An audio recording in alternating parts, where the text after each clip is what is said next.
Welcome, patrons! It's that time again where I go back and read your comments and see where I need to correct or clarify myself. This time I'm going over videos made in the fall of 2018, so that would be videos dating from September 22nd to December 21st. Thedas Languages. I had a lot of people comment that various other nations must have languages like Navarra that I didn't mention, which is probably true. The problem is I have seen no mention of their language, so I either missed it or they don't have a unique one, which does seem odd, because the Navarran people do have a very specific accent. We just don't know of any language. But there is one I did miss, and that is the Chasind language, which seems to be based on Slavic or Old Russian languages, despite Chasind names seemingly based on Old Irish. Now, there are probably others I didn't miss, but about 5 months out from the episode, the only one I've come across is the Chasind one.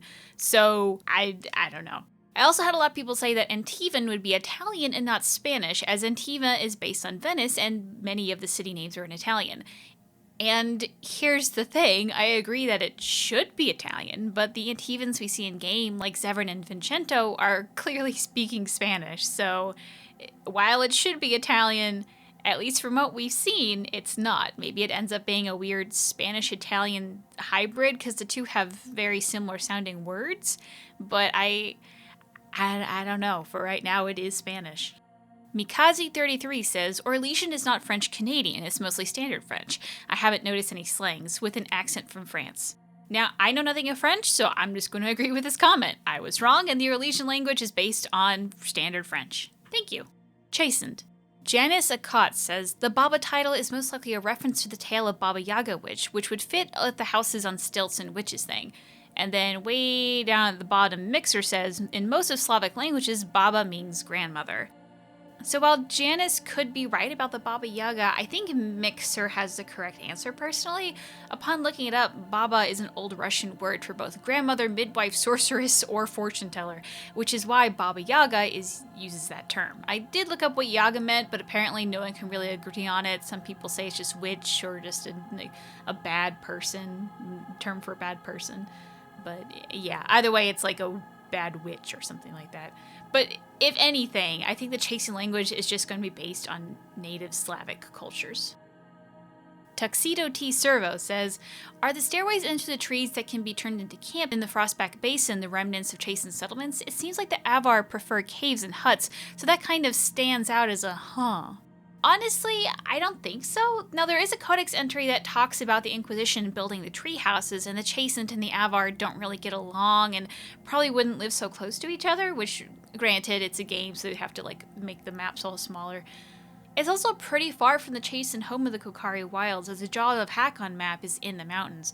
But that's just my best guess. I don't really think it says it's Chasind anywhere, but it doesn't necessarily say it's Avar or whatever. So it could be, but I'm going to assume no. Orzammar. Zoya Knopf says, I think it's unfortunate you didn't touch on Orzammar's relationship with Tevinter, who I would argue they're about equally close set to as Ferelden, and the influences both cities seem to have on one another's culture. Out of all the nations in Thedas, they actually seem pretty similar. Now, this is a very fair critique. At the time, I don't really know why I didn't include it more than I did. I guess I considered their relationship to affect Tevinter more than Orzammar and wanted to cover it when I eventually do Tevinter, but that hasn't happened yet, so whoops. But to make up for it, the gist of it is that the ancient Dwarvish society allied with the ancient Tevinters.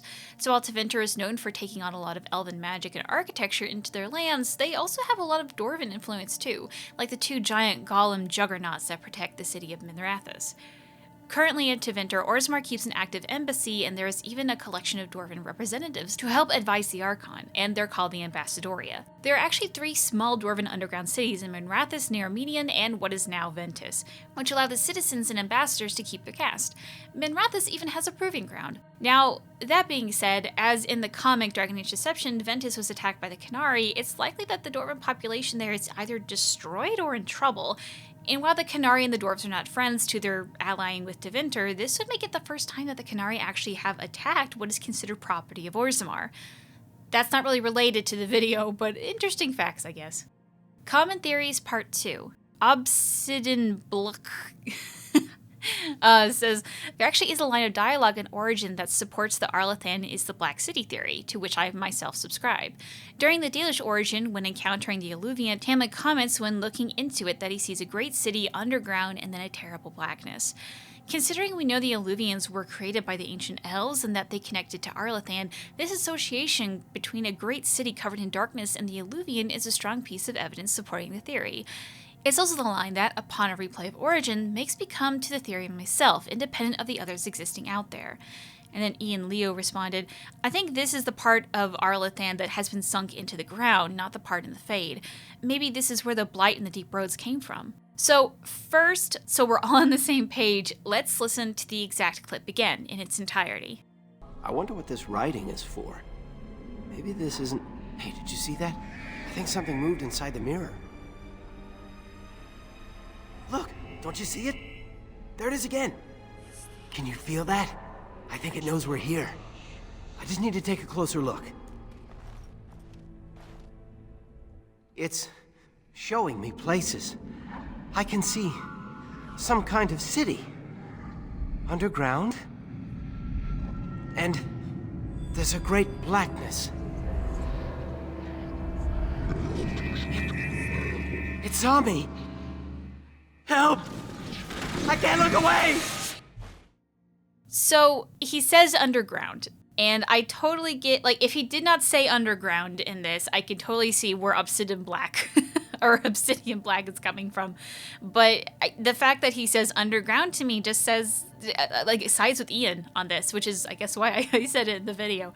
But yeah, it was showing something underground, or if, like, there's a portal underground to the Black City or something like that. Like, I don't know. They could do whatever they want with it. There has been bigger changes to the lore than just nixing the word underground here. But, you know, you do what you want, but I agree with Ian on this. Ameridan. Kyrian says Talana's full name isn't actually Telenatus. It's just from the elven word Telenatus. So I think this is more about wording than anything, so let's listen to the clip. Talana, my love. I should not have asked you to come with me. Though I know you would not have stayed behind. You are a dreamer. And this dragon the Ava have tamed carries a demon inside it. I can see how its presence hurts you. You should be at Halam Shiral reminding our people of our alliance with Draken. Not here, risking death with me. Still, in the old tongue, your name Telenatus means nothing is inevitable. I will remember your name and hope. And from that, I still think that it's her full name, just your name Talana Das or whatever it is. Like, that sounds like it's actually her full name and not her name from that. But if you choose to read it the other way, I think that's totally reasonable. I can't hear it of any other way. I don't know. Daryl McMexican says, did the elves really want Orlais to fall? I thought they didn't fight during the Blight because they want no part of human affairs. They don't really have any animosity towards Orlais at any point, do they? This also has to do with Ameridan's memory, so let's listen to that clip as well. I dislike being so far. Halam Shiral needs me. The Darkspawn have grown stronger.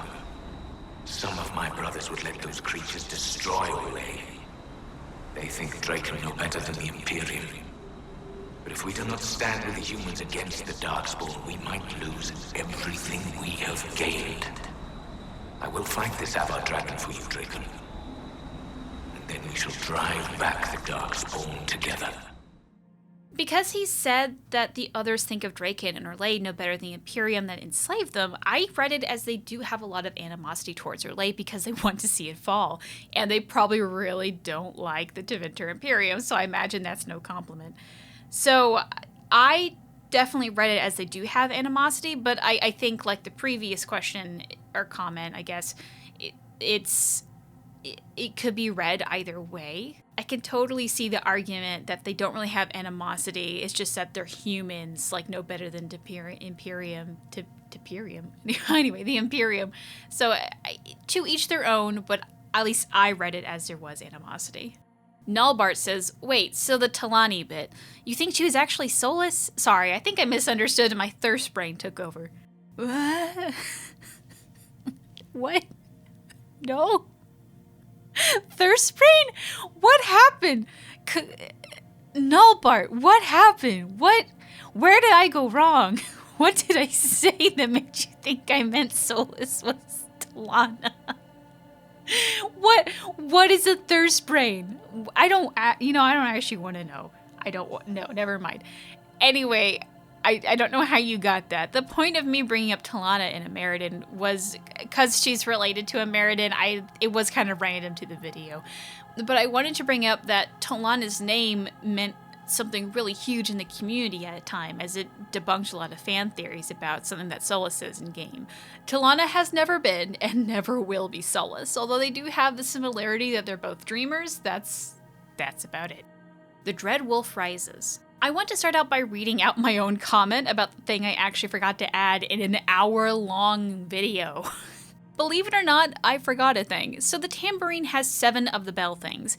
In the mural from the Virdathara, there are 7 support-like structures. Common theory is that the supports are what is holding the veil up.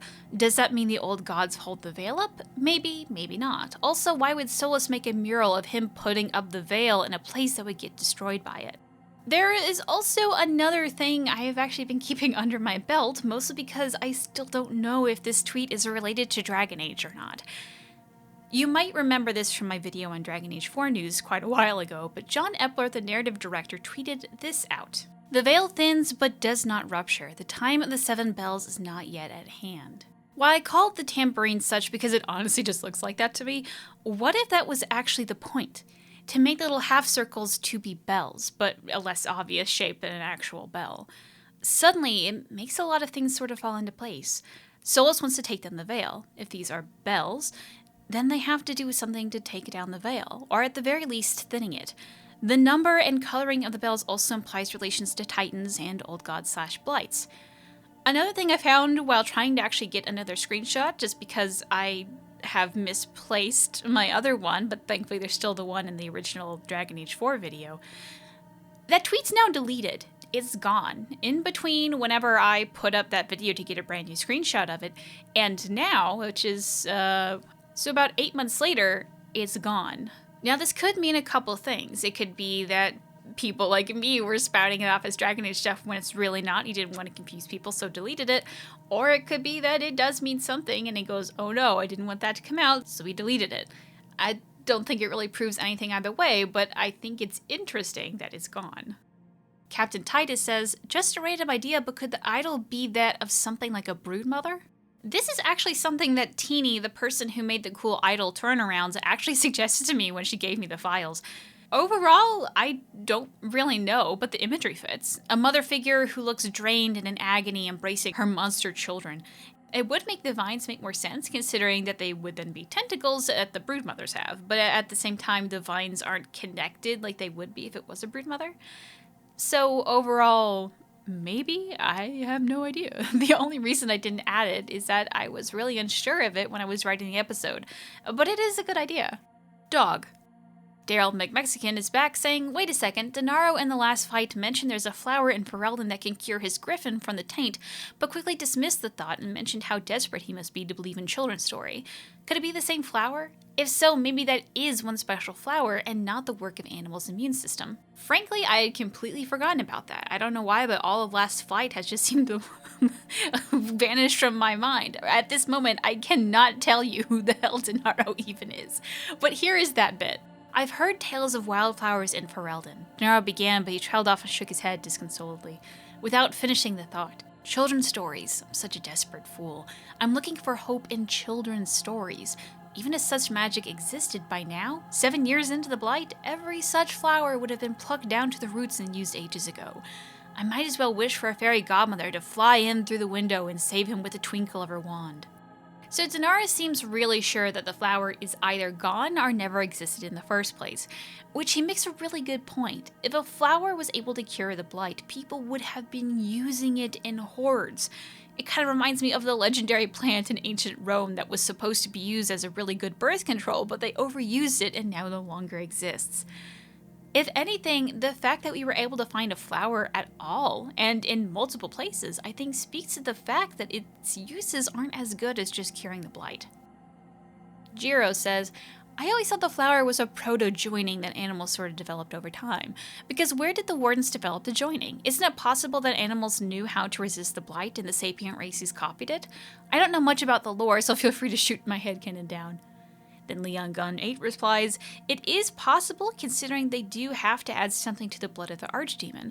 Plus Mabari are enchanted dogs, so perhaps it just so happens that the magic the Mabari already has flowing through their veins along with the darkspawn blood and whatever the flower does creates a similar effect to the Grey Warden's joining potion. So perhaps the joining is supposed to be archdemon blood, normal darkspawn blood, lyrium, and herbs. So this could be something like that. The innate magic in the Mabari could help as well, like Leon said.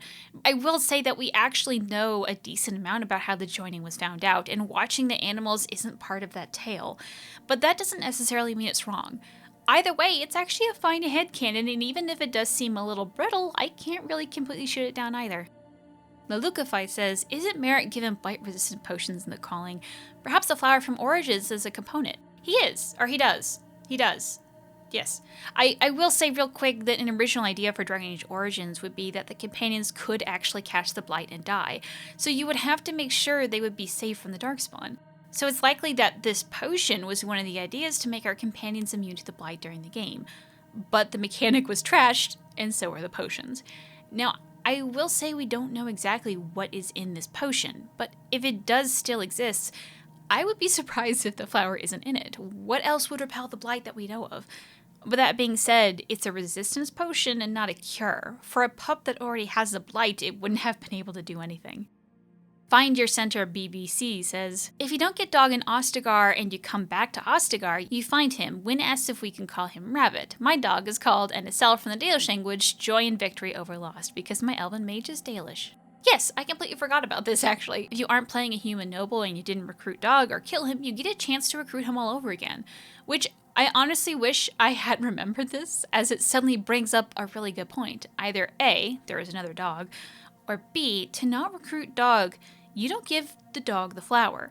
So for the dog to not come back, if it is the same dog, which I will say it's found in the same place as the dog in the first Ostagar, then its healing had literally nothing to do with the flower. The dog either didn't have the blight or healed on its own. And that, dear patrons, is all that I have to say on this. Do you still have lingering questions, proof that I'm wrong? Comments about your own fan theory. Feel free to tweet me at Gildathon on Twitter or send a PM to User Gildanon on Reddit. To rest, you're all.